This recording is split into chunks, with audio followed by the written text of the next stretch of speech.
would make for a successful fundraising? How do you raise a lot of money? Anyways, hi, if everyone is just sort of joining on to me, again, my name is Mark Buzan. I'm the founder of the Society of Nonprofit Board Directors and also of the nonprofit fundraising hackers group on Facebook.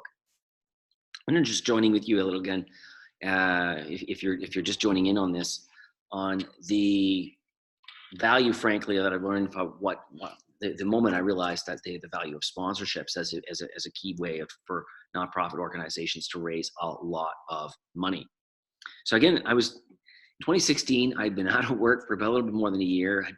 I'd been previously fired, if you will say, from a role of a executive director of a national nonprofit organization.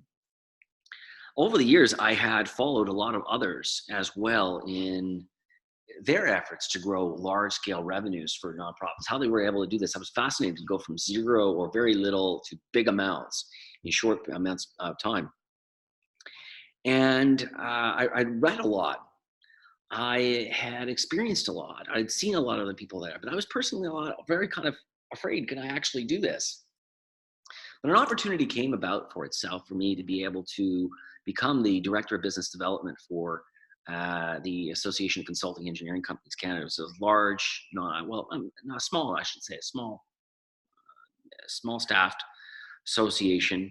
And they needed to raise $300,000 in 3 years, and I had no previous experience in this. This was this external challenge that I was really facing with. It's not like I had a roadmap or they had a history to go with. They just had, hey, Mark, congratulations, you're at it. And by the way, we're counting on you.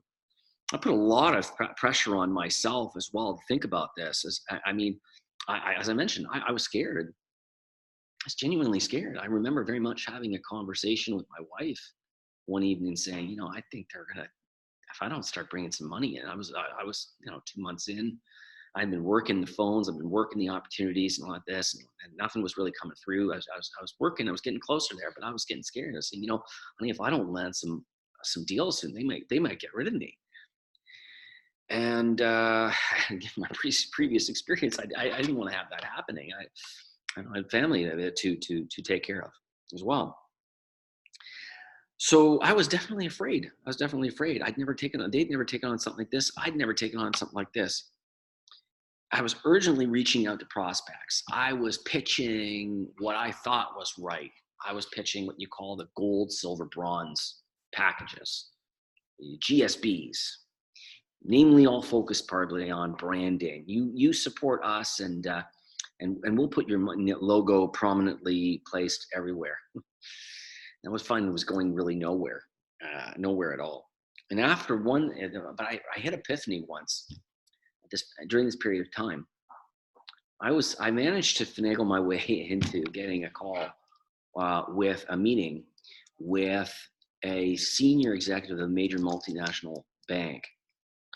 And he listened to me talk about and brag about how we were going to get his brand all over and that we were going to expel this brand recognition. And he said, stop. Are you telling me that you have a bigger brand presence than us, the Royal Bank of Canada, which sponsors arenas and has our name there, has been affiliated with the Olympics?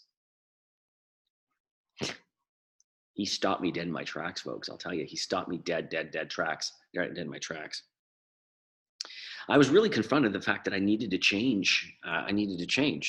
So I was really blinded very much by the passion that I had for this organization and my own desire, frankly, to make us have success as well. So I set out on a plan. To develop the assets. What were genuinely the assets of the organization, and tune them in line with what it is exactly sponsors like him.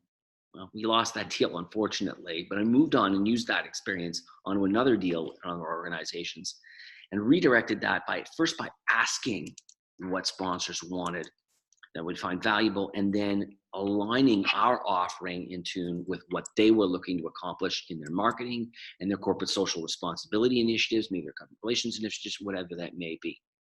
Started bringing in some successes. It sounded great.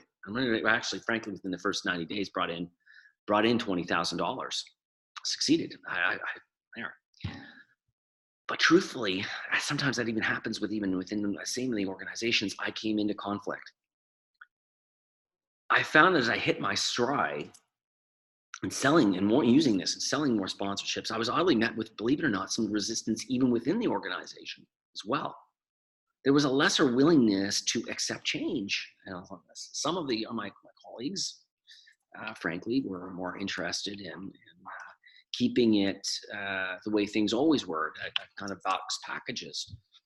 But that was not what we wanted. And there was also some resistance to the fact that this did in fact require, and sponsor did require, some more added support as well. And that in fact we had to change our thinking as well and be more entrepreneurial to recognize sponsors on par sometimes with our members as well. And for a while, as a result, sponsorship sales actually stagnated a while. But I worked hard there to try to listen to the team as well, to work with them. We instituted some processes in place as well, and to meet and make sure that we were on time, we were online with what we could honestly deliver and what was our sponsors were looking for. And the transformation was that, fast forwarding some 2.5 years later, we raised a cumulative $525,000 in brand new revenues that we didn't have before.